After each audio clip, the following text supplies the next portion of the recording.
As is often the case after an interstellar scale war, the Innisphere entered a period of quiet rebuilding. The word of Blake had touched nearly every aspect of society in every nation, great and small. Militaries had been reduced to shadows of their former selves, economies lay in ruins, and ordinary people were left to endure widespread hardship. Yet, even as nations turned toward reconstruction, political maneuvering never ceased. The clearest example was the creation of the Republic of the Sphere. Following the Battle of Terra, coalition forces began hunting down surviving Word of Blake enclaves scattered across the Innisphere. While these operations continued, Devlin Stone successfully negotiated to retain the military units loaned to Operation Scour, effectively securing a standing military force overnight. Stone then deployed these troops to worlds liberated by coalition forces, including several with long-standing Capellan ties. Rumors of a new nation under Stone's leadership quickly spread across the Innisphere. This proposed state would encompass the worlds then under coalition administration. Unsurprisingly, the idea drew both fierce opposition and enthusiastic support. Within the Capellan Confederation, Duchess Melissa Elliott Lau emerged as its most prominent advocate, despite the proposal requiring the Confederation to surrender worlds such as Tikhonov. While touring Tikhonov in support of a pro-Stone rally, Melissa became the target of a bombing orchestrated by pro-Capellan extremists hoping to assassinate her. The attempt failed, instead killing hundreds of innocent civilians. The attack proved disastrous for its perpetrators, turning public opinion sharply against rejoining the Capellan Confederation. From Tikhonov, Melissa traveled to Genoa, the Capellan world with the strongest pro-Stone sentiment. Reports indicated that 67% of the population supported Genoa's incorporation into a new nation led by Devlin Stone. Over the following year, momentum behind the proposed state continued to grow. Governments throughout the Innisphere faced mounting pressure from powerful popular movements on worlds exhausted by centuries of nearly continuous warfare. Stone's interim government had spent the years following the jihad rebuilding civilian infrastructure across liberated worlds, a policy that undoubtedly strengthened its support among the general population. There were also persistent allegations that planted agitators had helped cultivate a pro-republic sentiment. As the movement reached its peak, however, the Word of Blake launched one final offensive.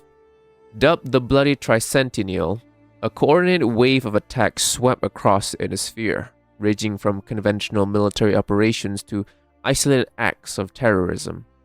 Although military installations were targeted, civilian populations and industrial centers bore the brunt of the violence. Within the Capellan sphere, attacks struck St. Ives, Balat II, and Palm. The attacks, however, could not stop what had become inevitable.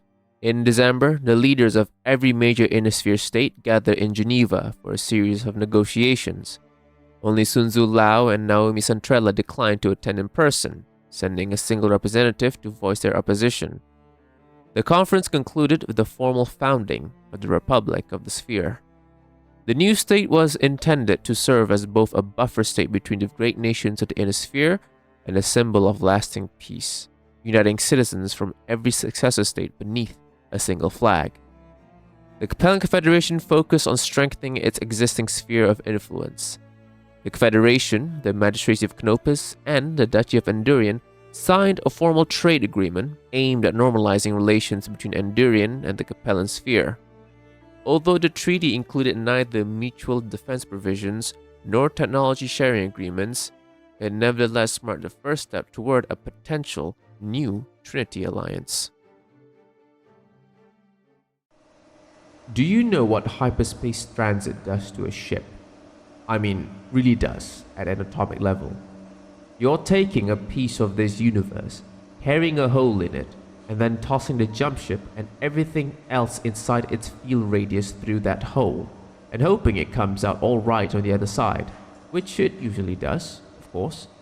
Jump ships last for centuries. That doesn't mean they don't still need maintenance. Every certain number of jumps you're supposed to put it in a yard, get your seals checked, get the core examined. You know, to see if any of that other universe is trickling through in yours when you jump. We were half again past our jump limit when we made the jump to Pleone, both us and Mary Albert. We made it. Mary Albert didn't. I didn't know if she came apart during the transition or if she's trapped on the other side. I hope for the former. At least that will be quick.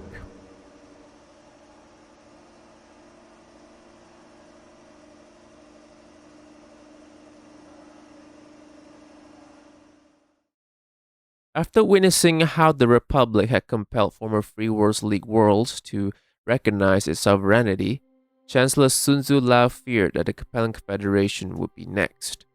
In late 3081, he authorized Operation Golden Fortress, a preemptive offensive that pushed deep into the former Tikhonov commonality. The Republic Armed Forces had only recently concluded their campaign against the remaining League holdouts and were completely unprepared for a Capellan invasion. The CCAF rapidly advanced, establishing a defensive line anchored on the worlds of Capola, Akamar, Woodstock, Angol, and Tikhonov. This fortified front became known as the Golden Fortress. Following these successes, Sun Tzu opened negotiations with the Republic. Rather than compromise, however, the Republic demanded the unconditional return of every world seized during the offensive, along with additional territories liberated from the Word of Blake. During the campaign, Kai Alat Lao defected to the Republic of the Sphere. Years of constant warfare had left him increasingly disillusioned with the endless bloodshed, while Capellan nobles and even members of his own command steadily isolated him. His regiment, the 1st St. Ives Lancers, had become deeply influenced by Capellan nationalism. Many officers openly called for Kai's retirement, arguing that he had become emotionally exhausted and unwilling to fight. Kai finally acted when the regiment received orders to assault terra firma.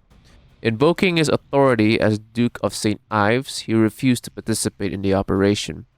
The 1st St. Ives Lancers immediately mutinied, denouncing him as a traitor.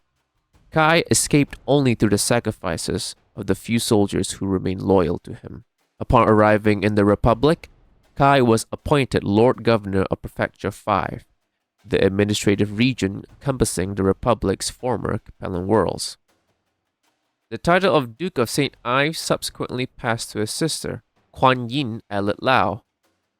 Long known as a vocal critic of many of Sun Tzu's domestic policies, particularly those affecting the St. Ives region, Kuan Yin had nevertheless become one of the Chancellor's most trusted advisors on social policy. Like her brother, the years of war had changed her, although in a different way. She spent the entirety of the jihad on Xi'an rather than on the battlefield, and many attributed her evolving perspective to her prolonged association with her cousin, Sun Tzu. Despite her previous disagreements with the Chancellor, Kuan Yin publicly denounced Kai's defection as an act of betrayal. Sporadic fighting continued until mid-3082, when the Republic launched a major counteroffensive against the Golden Fortress line. One by one, its defensive positions collapsed. Capola and Yangtze fell first, followed by Woodstock, Barat, and terra firma. Tikhonov, the final bastion, fell in early 3083.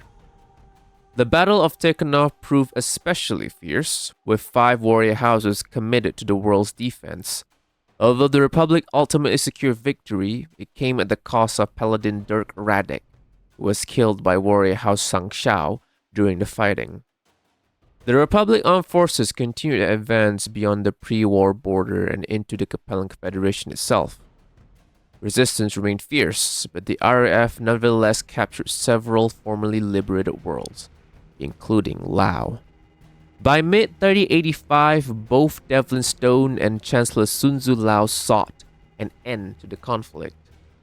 The resulting Treaty of Tikhonov formally recognized the existing front lines as a new border, while the Capellan Confederation officially acknowledged the Republic of the Sphere as a sovereign nation. Following the war, the Republic spearheaded a sphere-wide military disarmament initiative. Through economic incentives and programs such as the Military Material Redemption Program, the Great Houses and clans substantially reduced their armed forces, although to varying degrees. Some states, such as the Federated Sons, relied on administrative reclassifications to preserve more combat power than officially reported. Nevertheless, the Innisphere emerged significantly less militarized than it had been before the Jihad. The Capellan Confederation stood as the major exception. Although it formally recognized the Republic's sovereignty, the Confederation never relinquished its claims to the Lao and Tikhonov commonalities, maintaining that those worlds would one day be liberated. Consequently, the CCAF embarked upon an ambitious program to rebuild itself to its pre-jihad strength. Elite formations received priority for newly manufactured equipment and academy graduates. During the jihad, military academies had focused on producing competent line officers as quickly as possible to replace wartime losses. With the conflict over, they were once again able to restore a full professional curriculum, substantially improving the overall quality of newly commissioned Capellan officers. Sun Tzu also ordered warrior houses that had been effectively destroyed during the jihad to continue training new aspirants, preserving their traditions until they could eventually be reconstituted. Several of these houses were successfully reactivated later in the 32nd century. Perhaps the most significant organizational reform was the widespread adoption of the augmented regiment. Although the concept had been tested on select formations since the 3060s, it now became standard throughout the CCAF. As the name implied, these regiments incorporated additional supporting forces, typically conventional armor and battle armor, into existing formations. The warrior houses likewise adopted a new structure. Each house regiment now fielded a battalion of 24 battle mechs supported by 48 battle armor squads, alongside a second battalion consisting of 12 battle mechs and 96 battle armor squads. The reform also reshaped warrior house culture. Previously, house MechWarriors had viewed themselves as socially superior to house infantry. Under the new doctrine, the two branches instead came to regard one another as members of the same extended family. MechWarriors became known as the older siblings, while infantry were affectionately referred to as the younger siblings. The Capellan Navy, however, proved far less fortunate. The destruction of the Ares memorial yards of Necromo had eliminated the Confederation's ability to construct new warships. By the end of the jihad, only 3 remained operational. The Rushport Owen shipyards of Capella became the Confederation's sole facility capable of maintaining these vessels. A crash construction program expanded the yards with additional repair docks suitable for servicing warships, although new construction would remain impossible until entirely new shipbuilding facilities could be completed. Elsewhere, Capellan industry recovered far more quickly. Compared to most other successor states, the Confederation's industrial base had escaped the jihad relatively intact, allowing the CCAF to rebuild at a pace few rivals could match. The Confederation also restored its HPG network by compelling captured Blake's technicians to train Capellan personnel. The government re-established interstellar communications without relying on Comstar as an intermediary. Taken together, these developments transformed the Capellan Confederation into the greatest long-term military threat facing the young Republic of the Sphere. As a result, the Republic was forced to maintain its armed forces in a constant state of readiness against the possibility of renewed Capellan aggression. You can take the girl out of the Capellan March, but you can't take the Capellan March out of the girl.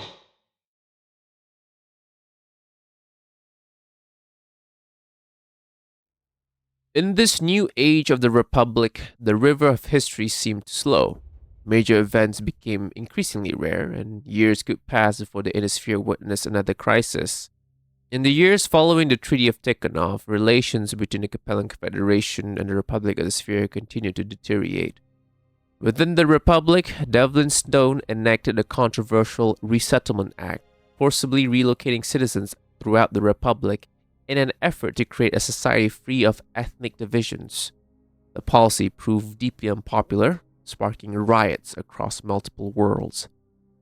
Opposition became so widespread that even Duchess Melissa Adlet-Lau, one of the Republic's earliest and most outspoken supporters among the Capellan nobility, organized a protest in Geneva.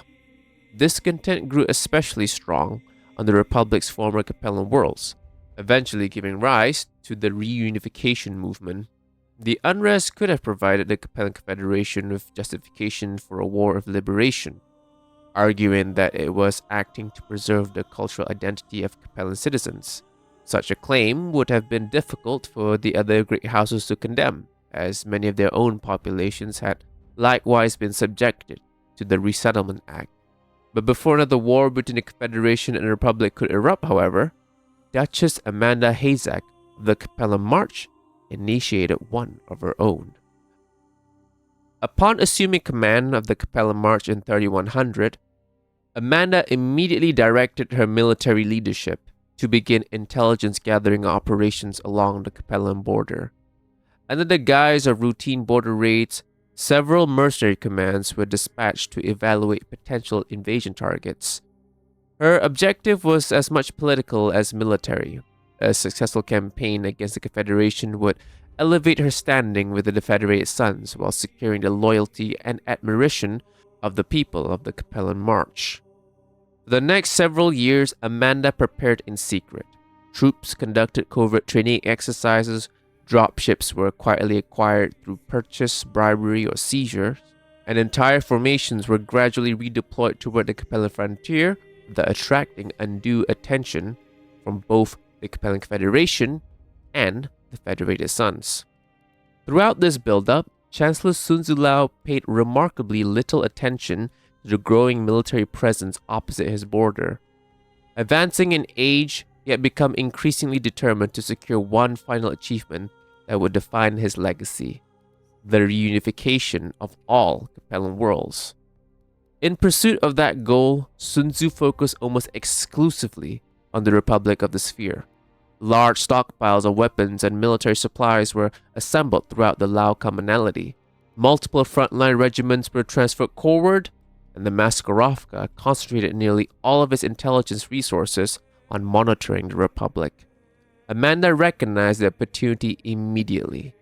With much of the CCAF positioned along the Republic frontier, she believed the Confederation would be unable to mount an effective defense to the Capellan March. Her campaign targeted the industrially valuable worlds of Victoria, Menki, Mitchell, Jackson, Zanzibar, and Eurus. Victoria and Menki alone possess important Battletech production facilities, making them particularly attractive objectives. On 7th September 3103, the Victoria War began.